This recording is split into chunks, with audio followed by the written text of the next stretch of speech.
The Aztecs, they loved a good adventure.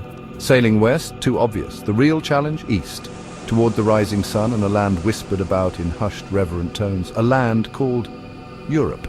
Now picture this. Massive canoes adorned with feathers and gold, bobbing on the horizon. The Europeans, they blinked, they squinted. They mistook them for particularly large ducks at first. Ducks bearing gifts, they wondered. How novel. Little did they know. The only gifts these ducks brought were a thirst for adventure and a healthy appreciation for human sacrifice. Just a tad different from your average picnic basket, wouldn't you say? Oh, the misunderstandings that were to follow. Now, you might think canoes versus cannons, not a fair fight, but you'd be forgetting one thing, the element of surprise. While Europeans were busy writing long, boring treatises on the nature of warfare, the Aztecs were all about action. They swooped in all feathers and fury before those cannons could even sputter to life. Turns out a well-aimed atlatl beats a slow-loading cannon any day. And the Europeans? They'd never seen anything like it. They surrendered faster than you could say, "Where's the chocolate?" Speaking of chocolate, that's where the real cultural exchange began.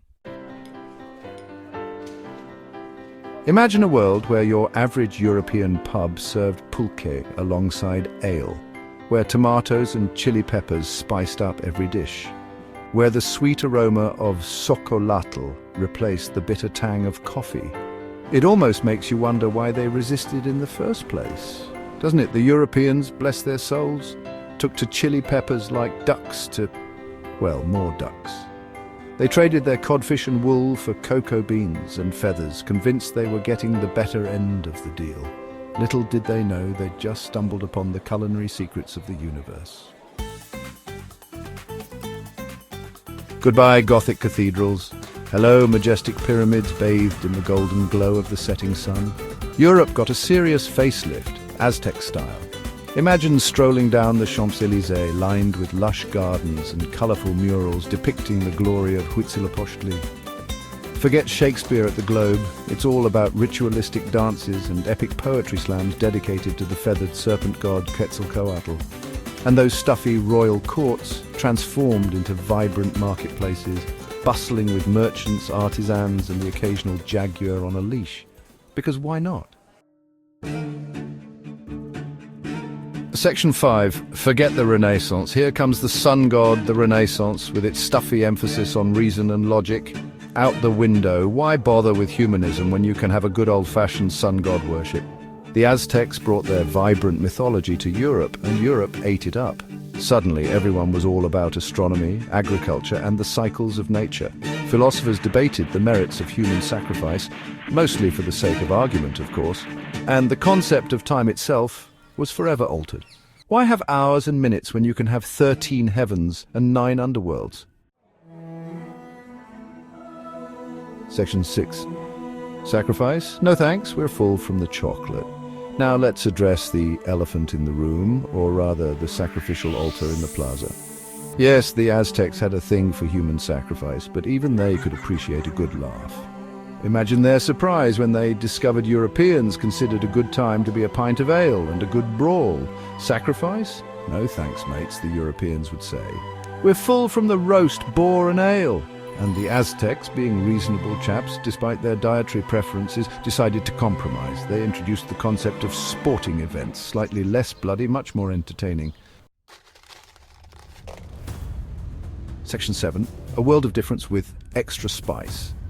Picture this, a world where the official language is Nahuatl, spiced with a delightful smattering of regional dialects, where children trade stories about brave jaguar warriors instead of knights in shining armor. Where the world map is oriented south at the top because, really, who decided north deserved all the glory? It's a world of vibrant color, intoxicating rhythms, and a healthy dose of the unexpected. A world where history took a sharp left turn at the Iberian Peninsula and ended up somewhere far more interesting. Section 8. Imagine the history books. What a laugh. Can you imagine the history books? The reign of Montezuma, the first of England, the Spanish Inquisition, brought to you by the Quetzalcoatl fan club. It's enough to make a historian chuckle into their mead, wouldn't you say? And the best part, no more boring lectures on feudalism and the Black Death. Instead, students could learn about the intricate workings of the Aztec calendar, The art of featherwork and the proper way to prepare a human heart for a religious ceremony, strictly for historical context, of course. Section 9. So fancy a game of Pok-a Tok? In this world, cricket never stood a chance. Football, please, too civilized. No, the sport of choice is Pok-a Tok, the ancient Mesoamerican ball game played with a heavy rubber ball and a whole lot of hip action. Imagine the Queen's address, interrupted by a rousing game of Pok-a Tok on the grounds of Buckingham Palace. The world would be a noisier, more colourful and infinitely more entertaining place. So, next time you're feeling adventurous, why not try a bit of Aztec chocolate? You might just find yourself yearning for a world where history took a different, more hilarious path. Who knows, maybe in another reality we're all speaking Nahuatl and cheering for our favorite Pok-a Tok team. Wouldn't that be something?